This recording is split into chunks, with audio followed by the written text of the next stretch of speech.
Karachi airport حملہ case, اس پہ بات کر لیتے ہیں.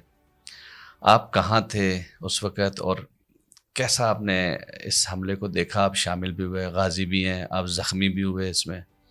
تھوڑا سا ہمارے ناظرین کو بتائیں ذرا کہ کیا ایکچوئل ہوا کیا تھا. اس دن اصل میں فیملی کے ساتھ ہم نے نا مووی پہ جانا تھا، تو میں نے چھٹی لی تھی 2-3 گھنٹے کی. کراچی میں اگر آپ فیلڈ میں ہو نا تو آپ کو گھنٹوں کے حساب سے یہاں پہ چھٹی ملتی ہے. تو اس دن میں نے 3 گھنٹے چھٹی لی تھی، تو مووی ہم نے دیکھی. وہ انڈین اس وقت موویاں چل رہی تھیں، اب تو بین ہو گئی ہیں. ٹھیک ہے. تو وہ تھی اس کی اکشے کی تھی، اور اس کے اندر وہ دہشت گردی دکھائی ہوئی تھی ساری. تو وہاں سے نکلے اور ہوٹل میں گئے. ایک دوست میرے تھے، ان کی فیملی بھی ساتھ تھی، میری مسز تھیں، بچے تھے. تو ہم ہوٹل میں ابھی پہنچے اور کھانا ابھی آرڈر ہی کیا تھا نا، تو بھابھی نے پوچھا کہ بھائی یہ اس طرح سے دہشت گردی ہوتی ہے، آپ کا تو بڑا مشکل کام ہے. میں نے کہا نہیں بھابھی، ایسے نہیں ہوتا، ایسے تھوڑی ہے کہ یہ تو فلمی سینس سے اس طرح دہشت گرد نہیں ہوتے، تو ہم ان کو نمٹ لیتے ہیں، اتنا پبلک ویو میں کوئی نہیں آتا. اتنے میں جو ہے نا ٹی وی پہ فلیش ہوا کہ ایئرپورٹ پہ حملہ. تو انہوں نے کہا، بھابھی نے اور میں نے بھی دیکھا کہ بھائی یہ تو کیا چل رہا ہے، مووی چل رہی ہے کہ وہی والی. تو میں نے کہا نہیں یہ ہو نہیں سکتا، کیونکہ میں نے فون دیکھا تو مجھے کال ہی کوئی نہیں لگی ہوئی تھی. اور تو میرا علاقہ نہیں تھا، لیکن ایسٹ میرے پاس تھا، یہ ملیر کا حصہ ہے نا. آپ اس وقت ایس ایس پی ایسٹ تھے؟ جی ہاں جی ہاں. ابھی میں باتیں کر رہے تھے، کھانا میں نے لیا نہیں تھا، میں سی ویز میں تھا. تو مجھے میرے ڈی آئی صاحب کی فون آ گیا. انہوں نے کہا آپ کدھر ہو؟ میں نے کہا سر میں شارع فیصل کے قریب ہی ہوں. وہ ساتھ ہی تھا. تو انہوں نے کہا آپ کو پتہ چلا ہے؟ میں نے کہا ہاں سر مجھے اندازہ ہے کوئی اس طرح کا واقعہ ہو رہا ہے. کہتے بالکل آپ پہنچو. میں بھی اب کھانا بھی نہیں کھایا، تو میں نے موبائل اٹھایا، مووی میرے ذہن میں چل رہی تھی اس وقت کی. تو میں نے اسپیڈ کی اور راستے میں نے نا اپنے اسٹاف کو فون کیا. میں نے کہا آپ اے پی سی لے کر، مجھے پتہ تھا کہ ادھر تو دہشت گرد کے پاس ایسے ہتھیار ہوتے ہیں کہ آپ ایسے اپنی گاڑی پہ جا نہیں سکتے اس کے قریب. تو میں نے اے پی سی میری ہوتی تھی اس زمانے میں، کیونکہ ویسے بھی کراچی آپریشن چل رہا تھا. تو وہاں میں نے اپنے اسٹاف کو بولا اس کے اندر آپ میگزینس ڈالیں اور ایمو ڈالیں، اور ویپنس جو ہے نا صاف ہوتے تھے ان کو ایڈ کریں. 2 ہتھیار ہر بندے کے پاس ہونے چاہیے. تو میں نے کہا آپ ایئرپورٹ پہنچے نا. اتنے میں بھی ایئرپورٹ پہنچ گیا، تو اے پی سی بھی میری پہنچ گئی. تو وہاں پہ رش لگا ہوا تھا. آئی جی بھی تھے ہمارے اقبال محمود صاحب، تو وہ سی ویز میں تھے وہ بھی، کیونکہ رات کا ٹائم تھا، رات کے 10 بج رہے تھے اس وقت. تو سر نے کہا کہ نا دھماکے ہو رہے تھے، آگ کے گولے برس رہے تھے اندر، ہم دیوار کے باہر کھڑے تھے. تو میں نے سر کو کہا، میں نے کہا سر یہ تو اگر کوئی گولا ادھر آ گیا تو ہم تو کوئی بھی نہیں بچے گا، تو آپ کائنڈلی ہمیں آرڈر کریں، ہم انگیج کر لیتے ہیں ان کو اندر جا کے. تو سر نے کہا کہ نہیں وہ آر آر ایف آ رہی ہے نا تو وہ انگیج کرے گی. میں نے کہا سر آر آر ایف تو نہیں کر سکتی ہے انگیج، وہ تو بیچارے جو ہے نا پیدل ہوتے ہیں، گاڑی ان کی. میں نے کہا ایک بھی اٹیک ہو گیا تو وہ تو میں نے کہا سر جو اے پی سیز والے ہیں ان کو آپ اندر بھیجیں. یہ میرے الفاظ تھے. تو اس وقت جو سر دیکھنے لگے تو میں نے کہا سر ایک تو میری گاڑی ہے، میں لایا بھی ہوں، تو میں والنٹیئر کرتا ہوں، آپ مجھے اندر جانے دیں. سر نے کہا بالکل آپ جائیں پیر. تو اتنے میں جو ہے نا ایک اور آفسر تھے کلا کوٹ کے ایس ایچ او. میں نے دیکھا کہ میرے ساتھ کون چلے گا، تو وہ ثناء اللہ نام تھا اس کا. تو اس نے بولے، میں اس کو اس وقت اتنا جانتا نہیں تھا، ابھی تو میرے وہ تو ریٹائر بھی ہو گیا بیچارہ. تو اس کو میں نے دیکھا وہ بڑا فٹ آدمی تھا. تو میں نے کہا یار آپ کے پاس اے پی سی ہے؟ تو اس نے کہا ہاں سر میرے پاس اے پی سی ہے. تو میں تو ہمیشہ اے پی سی میں ہی گھومتا ہوں، کلا کوٹ ہے سر. تو میں نے کہا اچھا. تو میں نے کہا آپ میرے ساتھ چلو. اسی طرح پھر راؤ انوار تھا، ان کا علاقہ تھا، تو وہ بھی پھر ہمارے ساتھ اندر گئے. تو ہم 3 گاڑیوں میں اندر داخل ہوئے. تو اس وقت جو ایک ڈی آئی جی تھے وہ میرے پاس آئے، انہوں نے میرا بازو پکڑا، انہوں نے بولا کہ پیر آپ یہ غلط کر رہے ہو، یا آپ کیسے اندر جا رہے ہو؟ تو میں نے کہا نہیں سر. اس وقت میں نے کہا سر میں کہہ چکا ہوں آئی جی صاحب کو اور میں نے اندر جانا ہے. یہ کہہ کر نا ہم لوگ انٹر ہو گئے. پہلی گاڑی میری تھی. جیسے ہی داخل ہوئے تو اس طرف مجھے نظر آ گئے دہشت گرد. تھوڑا سا بھی رن وے کی طرف گئے تو لیفٹ پر وہ گھوم رہے تھے. اچھا کتنی تعداد تھی ان کی؟ 3 بندے تھے وہ اس وقت. تو میں نے ڈرائیور نے جو نا تھوڑا سا نا اوپر سے ٹرن مارنے کی کوشش کی. میں نے کہا وہ سامنے کھڑے ہیں تم ادھر ہی چلو. تو اس نے کہا سر اوپر سے چلتے. میں نے کہا نہیں سیدھا چلنا ہے. تو ایسے بس ہم سیدھا ہی چلے گئے. جیسے ہی سیدھے گئے تو انہوں نے تو فائرنگ کر دی ہمارے اوپر. تو ہمارا تو اے پی سی میں تو ان کے پاس ایس ایم جی ہوتی ہے، جو ہماری ٹریننگ بھی ہوتی ہے دہشت گرد کے حوالے سے، کہ the most they have is rocket launcher RPG-7 یا سوسائڈ بامبنگ کی جو ویسٹ ہوتی ہے، یا تیسرا ان کے پاس ایس ایم جی ہوتی ہے، چوتھا ان کے پاس گرینیڈ ہوتے ہیں. تو وہ تو ہمیں کچھ نہیں کر سکتے تھے. RPG کا تو نشانہ نہیں ہوتا کہ وہ اتنا دور سے مار سکیں. بہرحال ان کے پاس RPG تھا، لیکن انہوں نے ہمارے اوپر فائر نہیں کیا، وہ ہمارے اوپر SMG سے فائر کرتے رہے. بہرحال ہم نے پہلا ہی ٹارگیٹ ہم نے ہٹ کیا، ایک بندے کو ہم نے ادھر نیوٹرلائز کر دیا، وہ مر گیا ہماری نظر میں. 2 بھاگ گئے اندر. تو ہم کافی دیر ادھر نا گشت کرتے رہے، فائر بھی کرتے رہے، شاید کوئی آئے ہم لڑیں. تو کیونکہ ہم تو مورچے میں تھے ایک طرح سے. تو جب کافی دیر ہو گئی تو وہ جو لاش پڑی تھی اس کی دہشت گرد کی، تو میں نے اپنے اسٹاف کو بولا، میں نے کہا اس کا ویپن آپ لے آئیں اور اس کو نہتا کرنا ہے، کیونکہ یہ پھر یوز ہوگا ہمارے اوپر، اگلے لیں گے جب ختم ہوگا. تو وہ ہماری ایک میرا بلنڈر بھی تھا، میری غلطی تھی.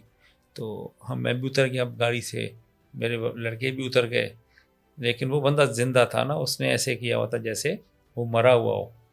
تو جیسے ہی جو اس کو آہٹ آئی کسی قدموں کی، کیونکہ اس کا منہ اس طرف تھا، تو اس نے جو ہے نا اپنے آپ کو بلو کر دیا. جب اس نے بلو کیا تو ایسا دھماکہ ہوتا ہے اور آگ نکلتی ہے ایسے سوسائڈ جیکٹ سے. میں تو بالکل قریب تھا اس کے 15-20 قدم، لیکن جو میرے قریب والے تھے وہ تو دھماکے میں پتہ ہی نہیں چلا، کیونکہ سیٹیاں بجنا شروع ہو جاتی ہیں آپ کے، اور وہ امپیکٹ آتا ہے آپ کو نا، امپیکٹ سے آپ دور جا کے گرتے ہیں. تو وہ امپیکٹ مجھے ابھی بھی یاد ہے. بہرحال مجھے آواز آنے لگی پیچھے سے، سر پیچھے آ جائیں، اوپر آ جائیں. تو میں نے پیچھے دیکھا تو گاڑی کھڑی ہوئی تھی، ڈرائیور مجھے آوازیں دے رہا تھا، وہ میرے قریب لا چکا تھا APC. تو بہرحال میں چڑھ گیا. تو میں نے کہا وہ کدھر گئے، اپنا اسٹاف کدھر گیا، لیاقت والے، ظفر والے، عزیز والے؟ کہتے سر وہ شہید ہو گئے. تو اس کو یہی سمجھ آیا، کیونکہ وہ اتنا دھواں اور اتنا آواز اور اتنی وہ تھی، اور وہ بھی چپ پڑے ہوئے تھے. تو میں نے کہا کہ میں بڑا پریشان ہو گیا. میں نے کہا یار کیسے؟ اچھا اس لمحے مجھے ایسے ہی لگ رہا تھا جیسے نا میرے جسم سے خون نکل رہا ہو، ایسے سوئیاں چبھ رہی تھیں، سوج گیا تھا میرا ہاتھ. مجھے فیل ہو رہا تھا کہ کچھ ہونے والا ہے، شاید میں مرنے والا ہوں. تو لیکن اتنے میں مجھے آواز آ گئی. تو میں نے کہا کہ میں نے پھر اپنے آپ کو چیک بھی کیا کہ خون وون تو ہے نہیں. تو یہ کیسے ایسے لگ رہا ہے اوز آؤٹ ہوتا ہے نا، بلڈ آہستہ آہستہ رستا ہے، ایسی وہ ایسا فیلنگ ہو رہی تھی. بہرحال میں اوپر چڑھا تو میں نے کہا نہیں ایسے نہیں جائیں گے ہم یہاں سے. اتنے میں پھر آوازیں آنا شروع ہو گئیں. جو میرا اسٹاف تھا وہ چیخنے لگا، وہ ساروں کے خون تھا، کسی کو کچھ تھا. تو ایک ہمارا تھا، میرا جو اسٹاف تھا لیاقت جو تھا مغل، وہ شدید زخمی ہو گیا تھا. اس کا جو ہے نا دماغ کا یہ حصہ نکل آیا تھا باہر. تو اس کو پھر ہم نے اٹھایا اور پھر میں اس کو باہر لے گیا. باہر جب گیا تو رینجرز کے کرنل تھے شیرازی صاحب. اس وقت تک شاید یہ لگا، پتہ ان کو لگا کہ شاید یہ سارے شہید ہو گئے نا. تو میرا بھی ان کو یہی فیل ہوا، اور پٹی بھی چل گئی تھی ایک دفعہ. کیونکہ میری پھر ایک ہمارے جاننے والی تھی، انہوں نے میری مسز کو فون کیا تھا رات کو کہ خرم پیر محمد شاہ کدھر ہے. تو انہوں نے بولا وہ تو ایئرپورٹ پہ ہے. تو وہ رونے لگ گئی. انہوں نے پٹی پڑھ لی تھی. تو میری مسز نے مجھے کال کیا تھا اس رات کو نا. اس وقت میں نے جب فون دیکھا تو میں نے کہا گاڑی والے کو تم تھوڑا دور لے جاؤ فائرنگ کی آواز سے. پھر میں نے اس سے فون کیا، اٹھایا. تو انہوں نے کہا آپ کدھر ہیں؟ میں نے کہا میں کنٹرول روم میں بیٹھا ہوں. کہتے کدھر کنٹرول روم؟ میں نے کہا میں اوپر بیٹھا ہوں CM صاحب کے ساتھ، اندر جنگ چل رہی ہے. کہتے آپ تو نہیں گئے نا؟ میں نے کہا نہیں میرا کیا کام ہے، میرا تو علاقہ ہی نہیں ہے وہ. تو اس طرح سے میں نے ان کو جو ہے نا ایسے کر کے پھر واپس آیا. بہرحال میں اس کو زخمی کو لے گیا. تو مجھے وہ شیرازی تھے کرنل جو ونگ کمانڈر تھے، انہوں نے مجھے پھر روکا، کیونکہ میں ان کو ہینڈ اوور کر کے واپس جانے لگا. اس نے کہا یار آپ پھر اندر جا رہے ہو؟ میں نے کہا نہیں سر، ابھی تو انہوں نے ہمارا جوان شہید کر دیا ہے، تو ابھی تو بالکل کوئی گنجائش نہیں ہے واپس. آپ زخمی حالت میں، اور پھر ہم دوبارہ گئے. پھر ہم نے ان دونوں کو نیوٹرلائز کیا. آج بھی میں ایئرپورٹ جاتا ہوں نا تو PIA کا اسٹاف جب ملتا ہے مجھے، کیونکہ وہ 46 PIA کے اسٹاف تھے یونیفارم میں، اور لڑکیاں لڑکے جو کہ ہوسٹیج کیے ہوئے تھے اس نے، ایک نے. اچھا ہاں، اگر وہ بلو کرتا اپنے آپ کو اندر تو وہ شاید ہی بچتے وہ. لیکن چونکہ یہ اتنے سن تھے دماغی طور پہ کہ اس نے پھر ہم سے لڑنا پسند کیا، باہر آیا ہم سے لڑتا. جب آپ واپس گئے، دوبارہ جب گئے تو وہ جو ایک بندہ تھا، ہمیں نہیں پتا تھا کہ اس نے ہوسٹیج کیا ہوا ہے. وہ ایک دم باہر نکلا تو ہم نے اس کو اسپاٹ کر لیا. پہلی فائر ہمارا ان کو لگ گیا. جب وہ گر گیا تو اس نے ہمارے اوپر فائر کافی کیے, لیکن ہمارے فائر سے وہ پھر اٹھ نہیں سکا.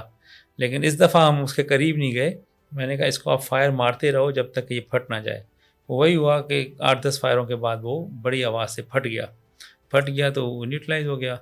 تو پھر اس وقت مجھے پتہ لگا اندر تو 46 جو ہے نا PIA کا اسٹاف تھا. اگر یہی بندہ اندر اپنے آپ کو بلو کر دیتا تو بہت زیادہ نقصان ہو جانا تھا. بہرحال پھر تیسرا بھی اس طرح نیوٹرلائز ہوا. اور پھر اس رات جو ہے نا ایک سینئر آفیسر تھے جنہوں نے لیڈ کرنا تھا. اچھا ہم نے تو کام ختم کر دیا کیونکہ پہلے ASF نے بڑا جانفشانی سے لڑے, وہ شہید بھی ہوئے, انہوں نے مارے بھی صحیح, یہ ہم نے مار دیے. تو جو آرمی کے SSG کے کمانڈوز آئے ان میں وہ تقریباً 3 بجے پہنچے رات کو, 2:30-3 بجے مجھے یاد ہے. تو وہ جو ان کو جو لیڈ کر رہے تھے نا آفیسر, تو ان سے جب میں ملا تو انہوں نے بولا کہ آپ کو پتہ ہے ان آفیسرز میں میرا بھائی بھی ہے جو ہوسٹیج ہوئے ہیں. اچھا وہ ASF کا تھا, وہ ان کے بھائی, وہ شہید ہو چکا تھا. وہ اپنے بھائی کے لیے فلائی کر کے آئے تھے کہ ان کو وہ لڑیں گے, بچائیں گے. وہ جب پہنچے تو ان کو بتایا گیا کہ آپ کے بھائی شہید ہو گئے. ASF کے جوانوں نے بڑی جواں مردی کا مظاہرہ کیا تھا. وہ کمال انہوں نے جو ہے نا فائٹ دی تھی, اور انہوں نے شروع میں جو اس کا حملہ تھا نا اس کا اثر نکال دیا تھا. پہلا جو حملہ ناکام بنایا وہ نہیں جوانوں نے. کہتے ہیں کہ وہ ایک جو ریسیپشن پہ بیٹھا تھا اس کو گولی لگی, اس کے باوجود اس نے آپریٹر تھا, اس نے ٹیلی فون کیا یا وائرلیس پہ میسج کیا کہ دہشت گرد داخل ہو گئے. اس کے بعد ہی سارے الرٹ ہو گئے تھے. انہوں نے بڑی بہادری سے نا مقابلہ کیا. ہم تو بعد میں گئے. اچھا بعد میں جانے کے لیے نا آپ کے پاس APC ہونا ضروری تھی, یہ مجھے پہلے ہی آئیڈیا ہو گیا تھا. اب میرے پاس چونکہ APC تھی تو رینجرز ہو یا آرمی ہو یا کوئی بھی ہو وہ کیسے اندر آتے ہیں, ان کے پاس وہ تو APC کا انتظار کر رہے تھے. اور میرے ذہن میں یہ تھا کہ ہمیں جلدی اندر جانا ہے, کنٹین کرنا ہے ان کو. اگر کنٹین نہیں کریں گے تو یہ مین ایئرپورٹ پہ چلے جائیں گے اور بہت نقصان ہو جائے گا. بہرحال وہ جو ڈیسیشن تھا نا وہ بس ایسے ہی ہو گیا. مطلب میں نے سوچا ہی نہیں تھا, میں نے کہا نہیں میں نے یہ کرنا ہے یہ کام. تو بس ایسے ہی ہے, انسان کی جبلت ہوتی ہے, غلط کام دیکھتا ہے تو اس کے خون میں کوئی چیز ہوتی ہے جو اس کو لے جاتی ہے اندر محاذ کے اوپر. تو میں نے اس طرح سے پھر میں وہاں سے جب گھر آیا تو مجھے تو پتہ نہیں تھا کہ میں زخمی ہوں. اس وقت اتنا وہ تھا, جذباتی تھا میں. تو میں نے اپنے گن مین کو, اچھا وہ زخمی ہو گیا تھا, اس کا دماغ کا بھیجا نکل آیا تھا, وہ پھر بعد میں شہید ہو گیا. اچھا میں آپ کو بتاؤں, اس کی شادی تھی اور جو ان کی جو زوجہ تھیں ان کو بچہ پہلا پیدا ہوا جو اس کی شہادت کے بعد ہوا. وہ بچہ بھی ماشاءاللہ بڑا ہے, تو ان سے میرا رابطہ ہے اس فیملی کے ساتھ. تو وہ اس کو میں نے پھر ہاسپٹل میں چھوڑا. پھر میں گھر گیا, جب میں نہانے لگا تو جب میں نے اپنے آپ کو دیکھا تو میں پورا نیلا تھا شیشے میں. تو میں نے کہا یہ نیل کہاں سے آ گئے. پھر مجھے پتہ لگا کہ میرا بلڈ کلاٹ ہو چکا تھا اس دھماکے سے. جو امپیکٹ آیا تھا اس سے میرا پورا جسم جو تھا نا نیلا تھا. پھر مجھے 2 دن لگے اس کو جو ہے نا ریکور کرنے میں اپنے آپ کو.